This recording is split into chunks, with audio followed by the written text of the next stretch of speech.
Olá, boa tarde, sejam bem-vindos a mais uma sessão de seminários do Laboratório de Avaliação de Risco de Novas Tecnologias, o Lab Risco, que fica localizado no Campus 1 da Universidade Federal da Paraíba, em João Pessoa.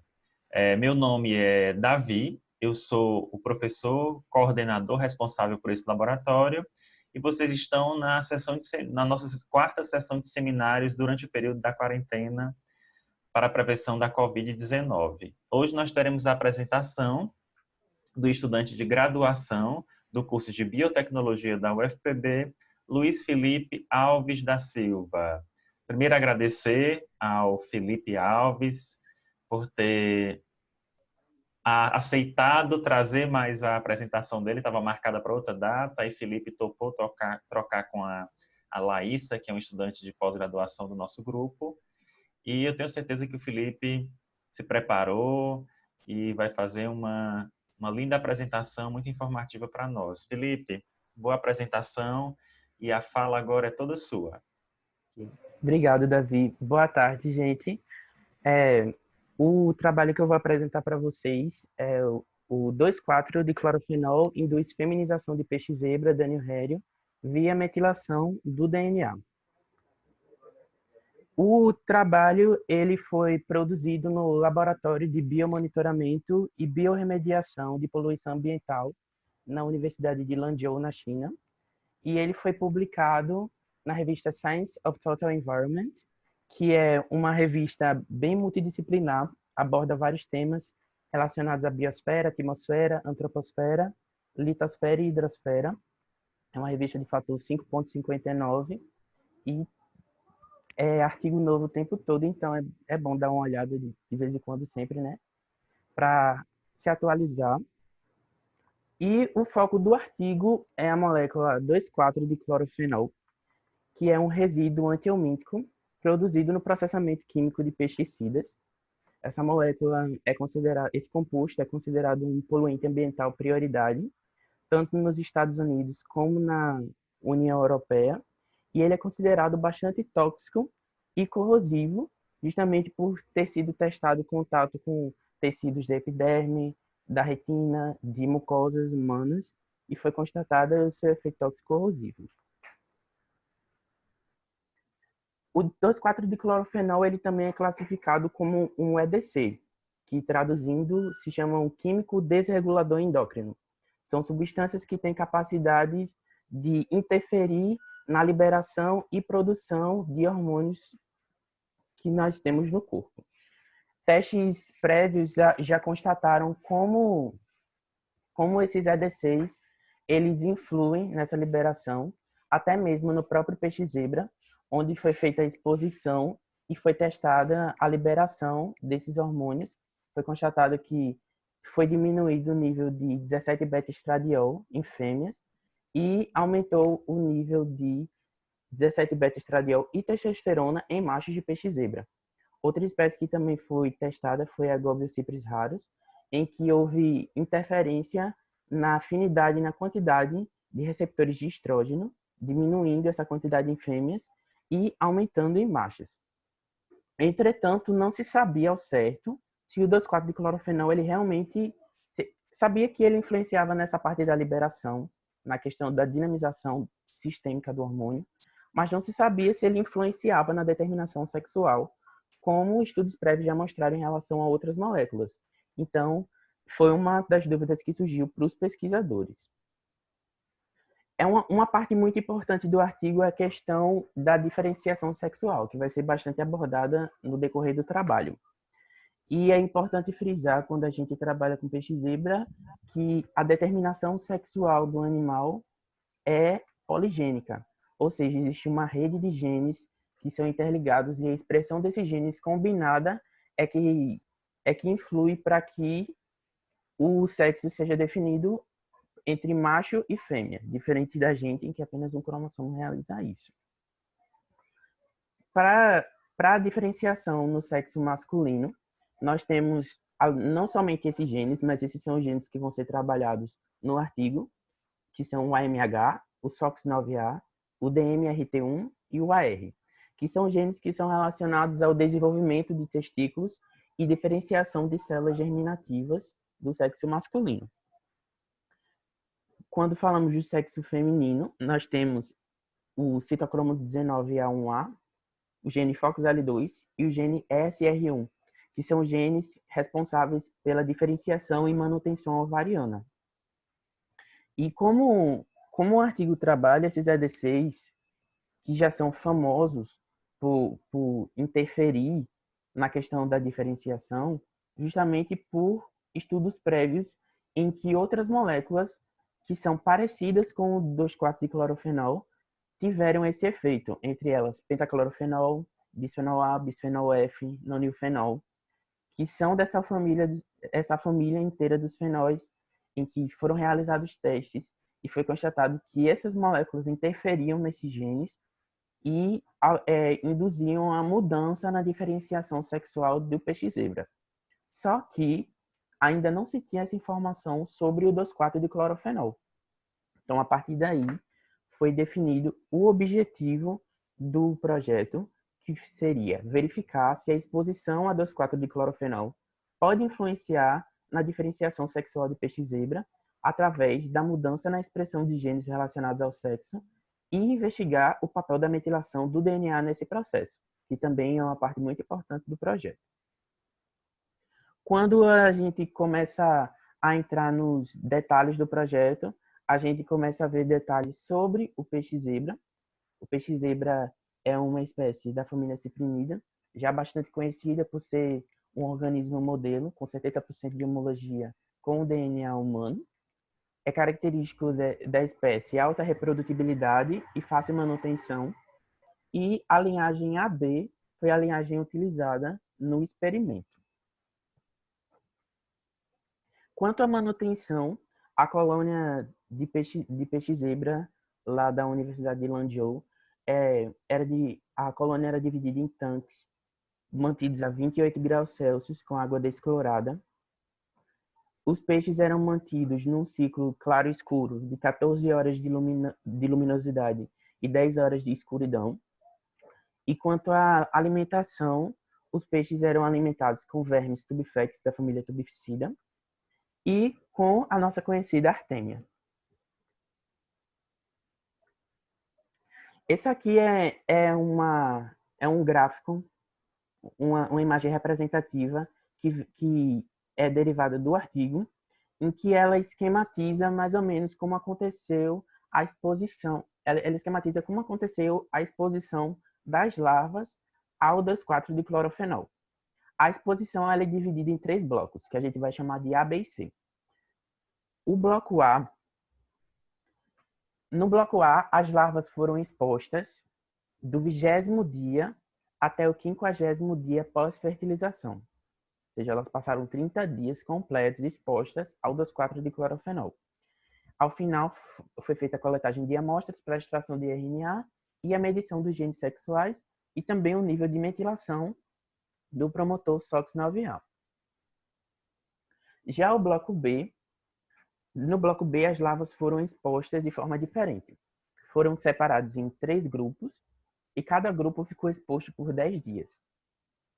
Mas o primeiro grupo ficou exposto do 20º ao 30º dia, o segundo grupo do 30º ao 40º dia pós-fertilização e o terceiro grupo do 40º ao 50º dia. E no final foi realizada a extração de RNA e medição de expressão gênica. Já no bloco C, as larvas, assim como no bloco A, foram expostas do 20º ao 50º dia, 30 dias de exposição, e também foi realizada a coletagem de amostras para extração de RNA e medição da expressão do gene SOX9A e nível de metilação do DNA no promotor SOX9A. Além disso, também houve a adição de 2 microgramas por litro de 5-asa-2-desoxicididina, que é um inibidor de DNA metiltransferase, que vai importar bastante quando a gente vai prestar atenção na parte dos objetivos, de um dos objetivos que era analisar o nível de metilação do DNA. Por que essas fases foram escolhidas? Porque a diferenciação sexual do peixe-zebra, ela acontece do 20º até o 60º dia pós-fertilização. Essa fase é onde esses genes eles são expressos, ocorre transcrição, então são formadas várias substâncias que vão auxiliar na diferenciação e na maturação dos órgãos reprodutivos. No final da diferenciação, no 60º dia pós-fertilização, todas as larvas elas passaram por identificação sexual através da dissecação de suas gônadas e através de análise histológica. Esse aqui é um esquema do ensaio experimental que foi utilizado nos 3 blocos, foi o mesmo modelo nos 3 blocos, onde o sorvete utilizado foi o DMSO, e as larvas foram separadas em 6 grupos para essa análise. O primeiro grupo, ele não foi exposto a 2,4-diclorofenol. O segundo grupo foi exposto a 20 microgramas por litro. O terceiro grupo, 40 microgramas por litro. O quarto grupo, 80 microgramas por litro. O quinto grupo, 160 microgramas por litro. E o sexto grupo, ele não foi exposto a diclorofenol. Ele foi exposto a 17-beta-estradiol 2. Por que essa exposição? Justamente porque em estudos anteriores foi visto que essas drogas EDC, que são disruptores hormonais, tiveram efeitos endógenos, ou seja, afetaram a questão hormonal das larvas. Então, essa exposição ela foi realizada justamente para comparar os efeitos desse hormônio e do 2,4-diclorofenol, para ver se existia alguma comparatibilidade. Após essa análise, foi realizado um ensaio quantitativo de PCR em tempo real, onde foram analisados 14 genes, 7 deles relacionados ao sexo, 3 femininos e 4 masculinos, e 7 deles relacionados à transcrição de DNA metiltransferases. Para realizar a avaliação dos níveis de RNA mensageiro, e o gene de referência utilizado foi o de proteína ribossomal L8. Além disso, também foi realizado o isolamento do DNA genômico e conversão do DNA em bisulfito. Esse isolamento ele foi realizado a partir do método de digestão com proteinase K e extração com fenolcloroforme. Depois disso, foi medida a concentração do DNA usando o espectrômetro nanodrop, e a pureza do DNA foi avaliada a partir da proporção A 260 a 280. Além disso, também foi testada a qualidade do DNA através de eletroforese, utilizando um gel de agarose em 1%, e após isso foi realizada a coloração com brometo de etídeo e luz ultravioleta, como está exemplificado aí, nessa imagem experimental. Após isso, também foi realizada a conversão do DNA em bisulfito, onde foi utilizado um kit de modificação de DNA chamado Bisulflash, que é um kit americano, onde o DNA ele vai ser desnaturado e convertido em bisulfito, e eles garantem que o kit consegue fazer isso em 30 minutos. Aqui tem uma representação bem sintética do que acontece. Também foi realizada uma reação de cadeia de polimerase PCR específica para metilação, onde esse software MethPrimer pegou primers do gene SOXN9, metilados e não metilados, para fazer a análise. Após o software ter escolhido esses primers, eles foram adicionados no gel de agarose em 1,4% e depois tiveram coloração com gel red e foram expostos à luz ultravioleta. A partir daí, a identificação ficava clara, porque se as bandas MU estivessem expostas e estivessem identificáveis, seria constatado que haveria metilação, e se apenas a banda U estivesse identificável, significaria que não houve a metilação. Quanto às análises estatísticas, foi utilizado o teste Q-square para identificação das diferenças na proporção sexual, ou seja, a proporção entre machos e fêmeas nas populações, e foi utilizada a ANOVA testes post-hoc de Bonferroni e testes de Shapiro-Wilk-Levene para analisar a variância da expressão gênica e da metilação do DNA. Tudo isso foi englobado no SPSS 19.0 e para a montagem dos gráficos foi utilizado o GraphPad Prism 5.3. Quando a gente chega nos resultados do artigo, ele começa mostrando o resultado da proporção sexual diante da exposição das larvas de peixe-zebra ao 2,4-diclorofenol. Esse aqui é o gráfico referente ao bloco A, dos peixes que ficaram expostos por 30 dias, do 20º ao 50º dia após fertilização, em cada uma das concentrações teste.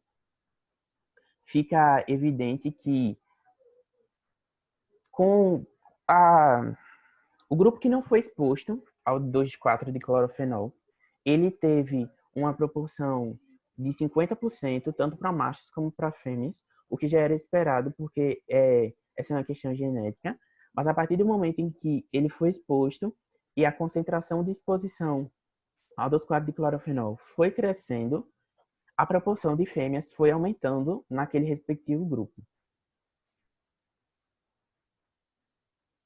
Aqui já é referente ao bloco B, onde os peixes foram expostos no período de 10 dias.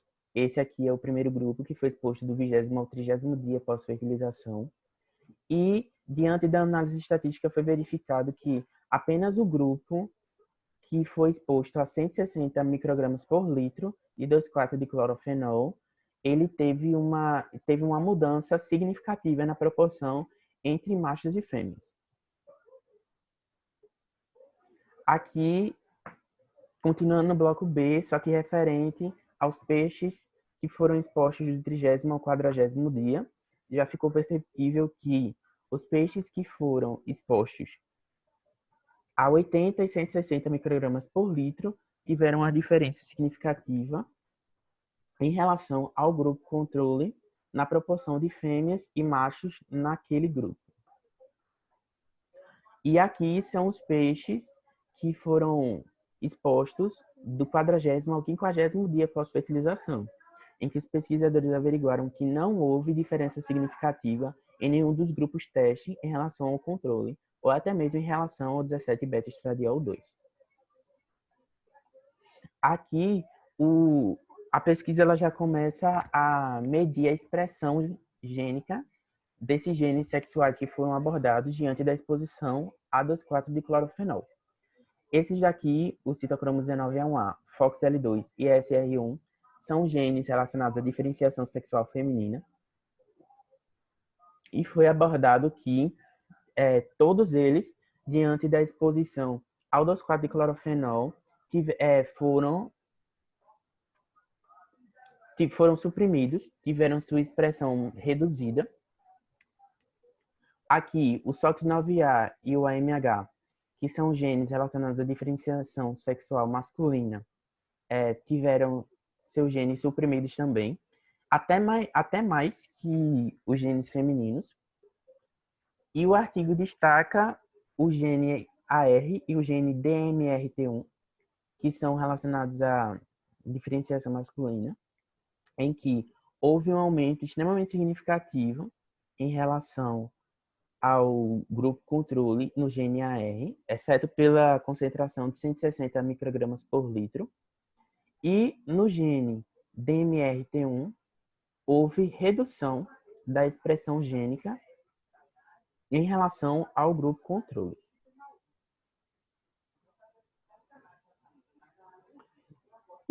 A pesquisa também analisou a hipermetilação do promotor SOX9A diante da exposição das larvas ao 2,4-diclorofenol.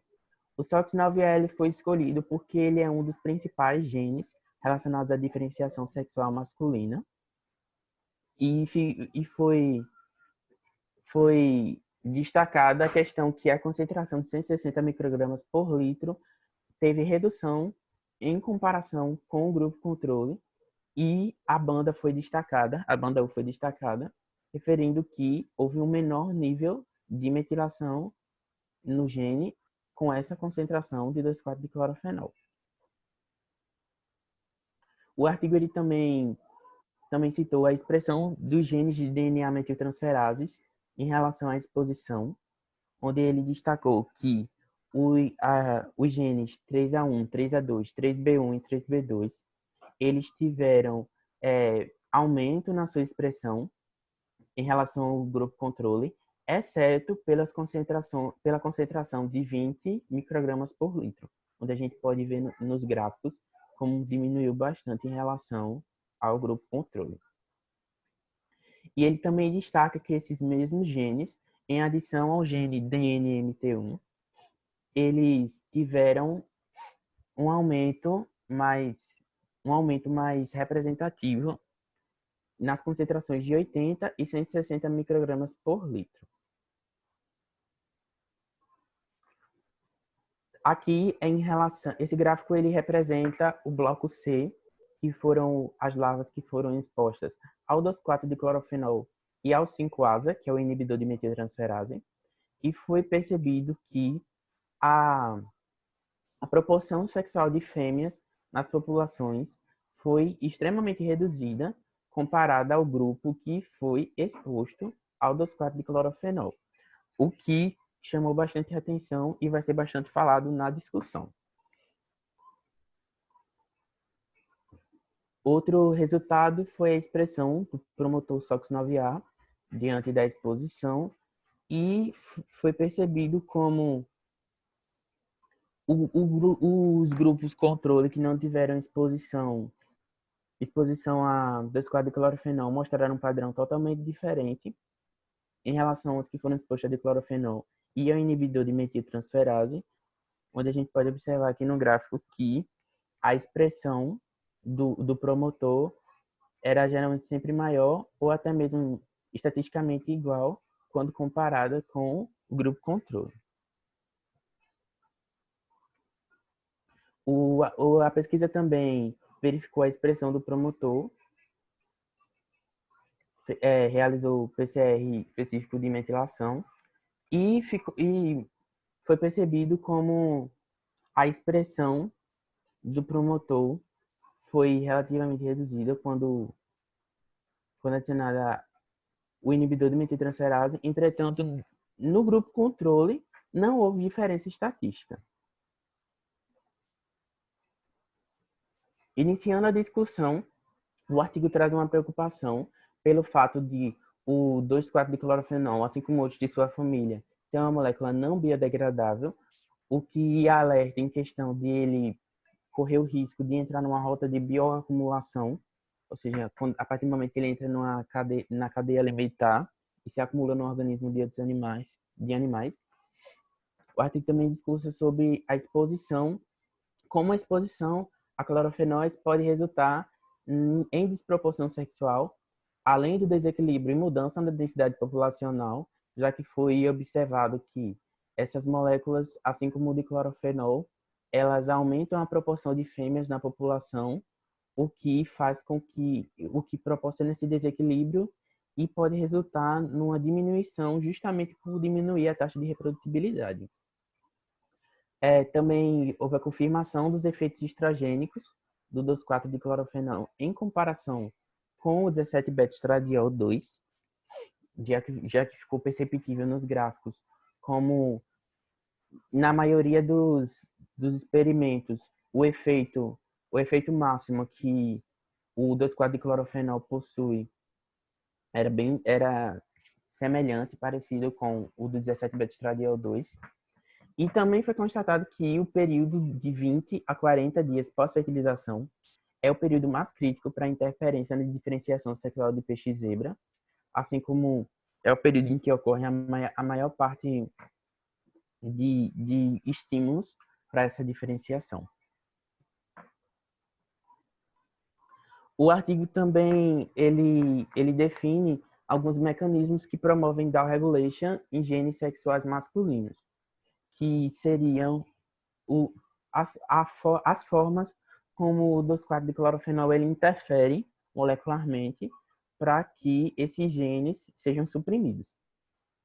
São eles a ligação competitiva com o receptor de hidrocarbonetos, o feedback negativo, causando um efeito estrogênico na liberação de gonadotrofinas, a interação direta do 2,4-diclorofenol com elementos responsivos ao AMP cíclico de alguns genes, como o citocromo 19A, que é um gene de diferenciação sexual feminina, e, por último, mas nem por isso menos importante, a metilação do gene promotor SOX9A, que vai ser discutida um pouco mais à frente.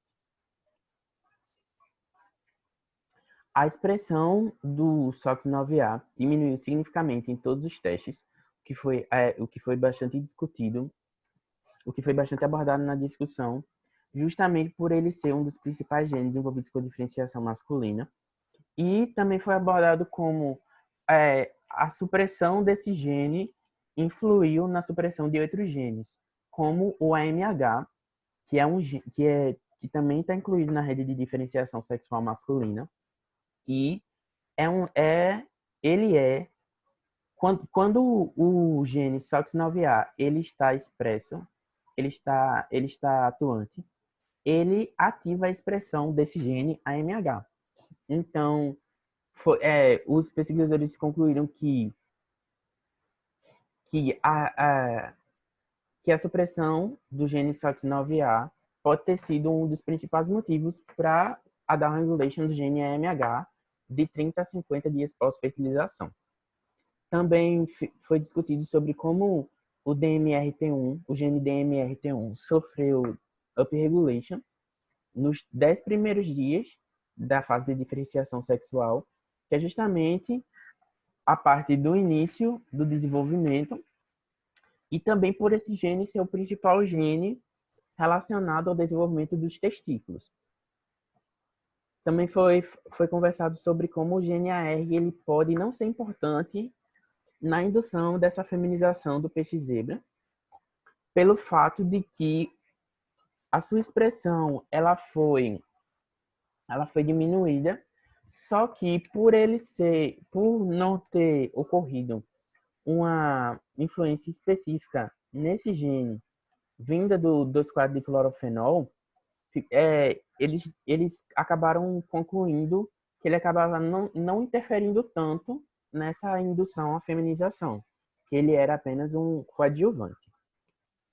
E também foi conversado sobre como os mecanismos de indução à feminização por 17-beta-estradiol e 2,4-diclorofenol não são idênticos, justamente porque os resultados não foram sempre iguais. Eles eram parecidos em sua maioria, mas tiveram algumas divergências que foram essenciais para essa constatação. Também foi falado sobre como o 2,4-diclorofenol causou upregulation na expressão de genes relacionados a DNA metiltransferases, exceto na concentração de 20 microgramas por litro, que é considerada uma concentração baixa. E também como um dos fatores principais envolvidos com a metilação seria a existência de ilhas de dinucleotídeo citosina e guanina no promotor SOX9A, que contribuíram para a hipótese do promotor ser um regulador da supressão do gene. Eles falaram muito no artigo sobre como a metilação está envolvida com os efeitos estrogênicos, justamente pela metilação do DNA ser um dos fatores que impede a transcrição, e também como o 2,4-diclorofenol ele induziu a hipermetilação de SOX9A, alterando a expressão de DNA metiltransferases.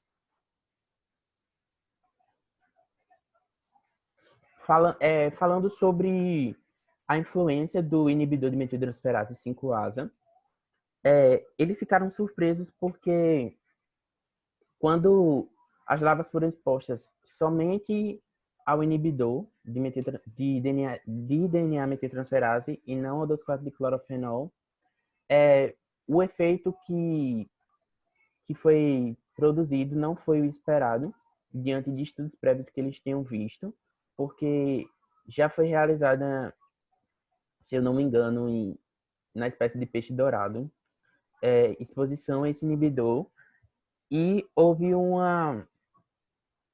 grande aumento na proporção de fêmeas na população, mas isso não aconteceu com o peixe zebra. Eles discutem que isso pode ser relacionado à concentração que o outro estudo utilizou, que foi uma concentração bem generosa. Mas, tirando isso, eles perceberam que o efeito do inibidor de DNA metiltransferase foi eficaz quando em tratamento com 2,4-diclorofenol e que foi possível enxergar o prejuízo no efeito do 2,4-diclorofenol na supressão dos genes e na interferência na proporção sexual. Novamente, eles falam bastante na questão da metilação do DNA, que eles falam que a partir disso eles podem inferir que essa metilação tem relação com a indução à feminização. Eles discutem também sobre como a inibição da expressão do gene SOX9A e o aumento dos níveis de metilação foram aliviados pelo inibidor de DNA metiltransferase e que como já foi constatado que a expressão do gene SOX9A é regulada pela metilação, eles comprovam que essa hipermetilação e a expressão desse gene hipermetilado são essenciais para a feminização induzida por 2,4-diclorofenol. Concluindo o artigo, eles fazem alguns highlights em que eles falam como o 2,4-diclorofenol é classificado como um contaminante e que é verídico que ele exibe efeitos estrogênicos em peixes, assim como outras moléculas que já foram estudadas, parecidas, que ele induz maior proporção sexual feminina em peixe-zebra e que ele afeta a expressão de genes sexuais e DNA metiltransferases através da UP e da down regulation. E que a metilação do DNA tem um papel importantíssimo na feminização do peixe-zebra induzida por 2,4-diclorofenol. E é isto, gente. Esse foi o trabalho. Arrasaste. Felipe, excelente. Muito bom. Fico muito Arrasou feliz muito. Fico muito feliz de ver como você amadureceu. É notório, assim, salta aos olhos, acredito, de todo mundo. Não é um artigo. É um artigo que mexe com muitas técnicas, né? Especialmente técnicas de biologia molecular. Sim, A gente já tem o nervoso. hábito de trabalhar com isso, os meninos já apresentam trabalhos de biologia molecular, de ômicas, de uma forma geral, mas para um estudante de graduação, às vezes pode ser um pouco mais complicado lidar com tantas ferramentas, tantas técnicas novas, né? Mas eu digo que você saiu muito bem. Você fala muito bem, é muito articulado, né? Tem uma fala muito articulada, então foi muito claro. Agora eu vou abrir para que os colegas possam contribuir, tirar dúvidas, dicas, sugestões, perguntas. Acredito que todas são Vamos lá. bem-vindas, né, Felipe? Gente, por favor, vocês vão lá no grupo da gente do Lab Risco e tentem ajudar a Laís a conectar, porque como eu não faço essa conexão, eu não sei por que ela não está conseguindo se conectar. Podem perguntar, enquanto isso, vamos dinamizar aí a reunião. Podem perguntar ao Felipe.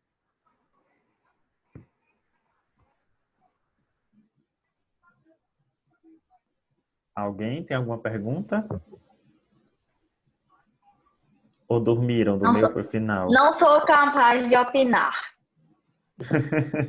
Não, eu só queria saber se na discussão desse artigo, se ele dá exemplos de outros químicos que provavelmente agem da mesma forma, porque se você for ler, né, pesticida e peixe-zebra, trabalho de pesticida e peixe-zebra sempre tem algum comentário sobre o pesticida ser um disruptor hormonal, né? Portanto, pode levar a alterar a feminização. Se ele viu outros trabalhos, né? Se eles compararam com outros trabalhos, tem outras moléculas que já sabidamente fazem isso, desregulam esses genes, Felipe. Sim. Eles citaram no artigo, tanto na introdução como na discussão, outras moléculas que também possuem o fenol na sua estrutura molecular. Eu vou até ver aqui, porque ele traz de uma forma até um pouquinho ampla, na verdade, e ele discute como essas moléculas elas influem tanto nos genes masculinos como nos genes femininos. Ele traz pentaclorofenol, ele traz nonilfenol, ele traz bisfenol A e bisfenol F. São as 4 principais que ele traz. Eu não lembro se ele aborda mais alguma, só que ele fala justamente como essas moléculas elas influem nos genes masculinos e femininos, suprimindo os genes de diferenciação sexual masculina e Aham. fazendo upregulation nos genes de diferenciação sexual feminina. Massa. Ótimo, excelente. Muito bom. Mais alguém? Vamos lá, gente, porque quando a gente prepara um seminário desse, a gente quer ouvir contribuições, porque a gente estudou, né, Felipe? Se preparou. Então é bacana ter contribuições aí. Acho o Eduardo falou, né, no chat que mudou aí a classificação do peixe, que não é mais de um negócio e agora de outro. Não entendo essa coisa. É engraçado, até comentei com o Eduardo agora no privado em relação a isso, porque eu fui justamente pedir esses artigos dele. Incrível, porque eu tô pesquisando justamente isso nesses últimos dias e é muito confuso a informação que você acha, tipo, no meio vulgar da internet, assim, sabe? Primeiro diz que é braquidânio, depois diz que é dânio, e aí, bem legal que o Eduardo achou uns artigos bem atuais aí sobre a classificação do peixe. Ah, sim, sim. Acho que, como não aparece o chat no vídeo, né, basicamente, aparentemente, o peixe foi redefinido entre 2016 e agora para um novo gênero chamado Danionidae. Nossa.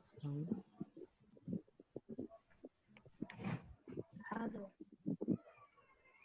É interessante esse tema desse trabalho, porque além dele lidar com essa questão de contaminantes ambientais que vão mexer com essa desregulação, né, hormonal e, portanto, promover essas desregulações sexuais de genes relacionados à definição do sexo, isso é um assunto já muito antigo, muito antigo. Quando eu estava fazendo doutorado, há 10 anos atrás, lá na Europa, lá na Holanda, era o assunto assim mais quente do instituto, era o bisfenol e moléculas derivadas, né, do bisfenol, que na época o instituto até criou um ensaio repórter em levedura para detecção, se eu não me engano, de bisfenol, sabe?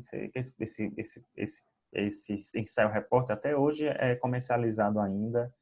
Então, isso já é falado há muito tempo, mas mesmo assim, ainda se conhece muito pouco sobre se tem uma preocupação, tá todo mundo aí não usa nada de produto, todo mundo preza por usar produtos livres de BPA e moléculas derivadas e tal, mas na verdade se conhece muito pouco ainda sobre os efeitos deles em condições reais. E por isso que ainda se estuda tanto, porque ainda está tentando se compreender a magnitude desses efeitos. Outra coisa que é muito interessante desse trabalho é a gente entender a própria biologia do peixe. Como o Felipe falou, que a partir de 20 dias é que há de fato uma... Vai, Felipe, me ajuda. A partir de 20 dias é que vai ter a parte mesmo de diferenciação sexual, em Isso, que porque você assim, tem uma maior na influência, pode ter a verdade, maior influência, né, de químicos nessa diferenciação sexual. esses genes, eles começam a ser expressos a partir do primeiro dia pós-fertilização.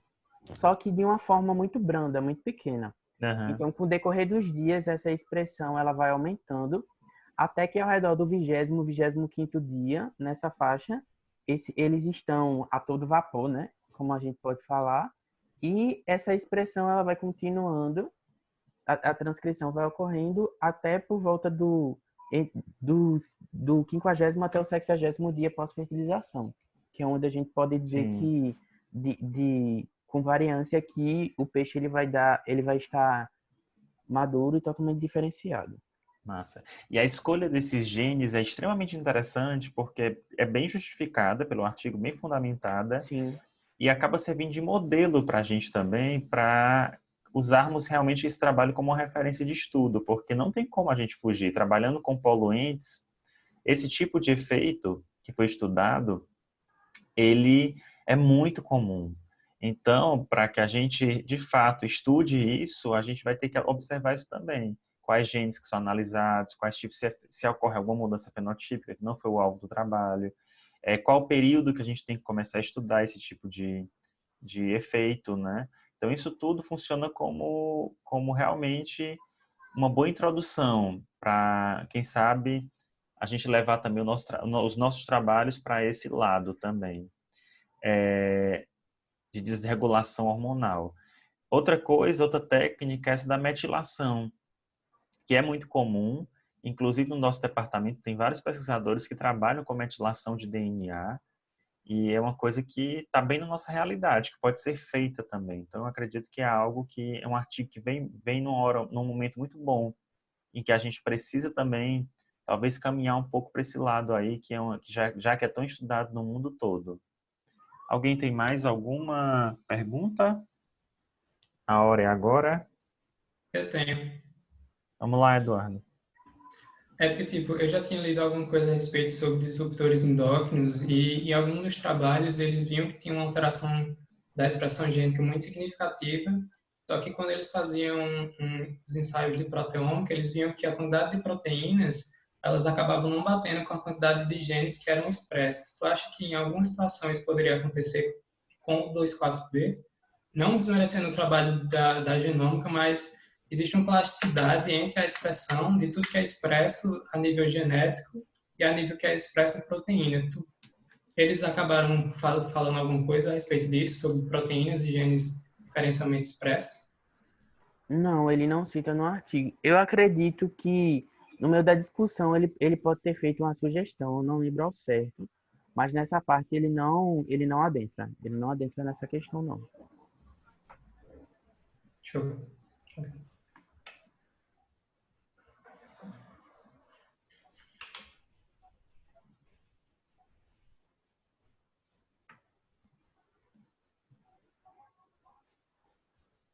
Só isso? Tô tentando, gente, salvar aqui a Laís ainda. Tá difícil, viu? Mais alguma Então, dúvida, gente? Gráfico, se eu falei muito rápido, desculpa. não, foi ótimo. O artigo também era grande.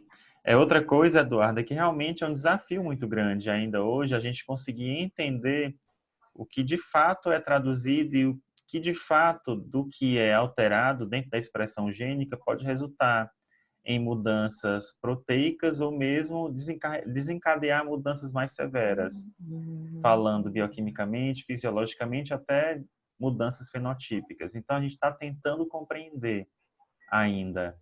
É muito interessante quando você vê uma desregulação gênica que desencadeia numa desregulação proteica, bioquímica, até uma desregulação fenotípica. Isso é o sonho de qualquer pessoa que está em busca de um marcador, mas realmente não é comum. Às vezes você vê sérias alterações de expressão gênica que muitas vezes não vão se traduzir em mudanças mais sérias, pelo menos em tratamentos agudos, né? Mas isso pode acontecer em tratamentos mais crônicos, mais longos. Mas realmente ainda é um grande desafio para todos que trabalham com toxicologia, com toxicogenômica, toxicoproteômica, entender. Seria muito bom se a gente conseguisse, a todo experimento que você propõe, um estudo de expressão gênica, se você conseguisse fazer também uma proteômica em paralelo. Aí seria perfeito, porque você realmente conseguiria ancorar melhor o que você está observando. Mas uma coisa que eu aprendi muito cedo, quando eu comecei a trabalhar com expressão gênica, é que os trabalhos de genômica, eles vão trazer para a gente muito mais perguntas do que respostas. Então, é como se a gente, de fato, tivesse, com a expressão gênica, a gente abre lá um leque de perguntas, como se fosse um grande funil, e de acordo com o que a gente vai fazendo as perguntas com base naquele grande número de dados, você vai fazendo experimentos isolados e isso vai afunilando até você chegar numa resposta final ou parcial, não sei. Mas muito difícil você chegar numa resposta via um estudo de expressão gênica. E quando você faz uma PCR em tempo real, que você está estudando um grupo muito pequeno de genes, você já tem que ter muitos estudos prévios que consolidem que, de fato, aquele gene ele tem uma relevância dentro daquele fenômeno que está sendo investigado. No caso desse daqui, que está relacionado a endocrine disruption, disrupção endócrina, essa tradução é feia, disfunção endócrina, você viu que ele já trouxe uma série de genes que já se sabe do papel deles dentro desse fenômeno biológico. Então, é por isso que acredito que ele não abordou essa parte proteômica, porque já se conhece bem o papel desses genes dentro desse fenômeno. Então, acredito que é por isso que ele não foi por esse caminho. Alguém tem alguma colocação? Leonardo, que trabalha com proteômica ainda, publicando aí trabalhos, escrevendo trabalhos. Não, eu tinha mais essa dúvida mesmo. Mais alguém tem alguma colocação? Então, eu queria parabenizar o Luiz Felipe. Realmente, Felipe, eu fiquei muito, muito feliz com a sua apresentação, sua maturidade, o quanto você amadureceu nesse tempo que você passou ausente do laboratório. É notório. Acredito que com quem você for trabalhar, continuando com a gente, ou indo trabalhar com o professor Ian, ou com a professora Cristina, você vai ser uma excelente aquisição junto ao grupo, você vai agregar muito a esse grupo, tenho certeza. Fico muito feliz que talvez você tenha aprendido também um pouco com a gente, né, de peixe zebra, Bastante. relacionado à parte de apresentar trabalhos também, que é algo que a gente sempre preza e discute muito. E agradecer também a audiência, a todo mundo que veio nessa sexta-feira de quarentena, às 14 horas, que estavam aqui. A gente está com um grupo bom aqui, 13 pessoas aqui na nossa live, todos 13 com algum vínculo com o Lab Risco. Então, agora eu vou aqui expandir para ver se a gente consegue que todos apareçam, para a gente fazer uma fotinha para divulgação. Vai, Iris, aparece aí só para divulgação. Quem tá com suas telas desligadas aí, só para a gente divulgar, depois vocês se escondem. O povo tão bonito, as peles tão boas, os cabelos tão bonitos, tudo se escondendo.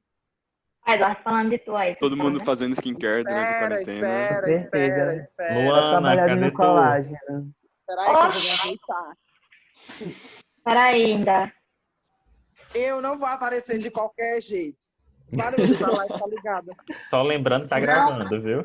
Tá gravando, não. É sério? Vamos, Luana. Aí. Senão o vídeo vai ficar muito longo. Vamos lá. 1, 2, 3.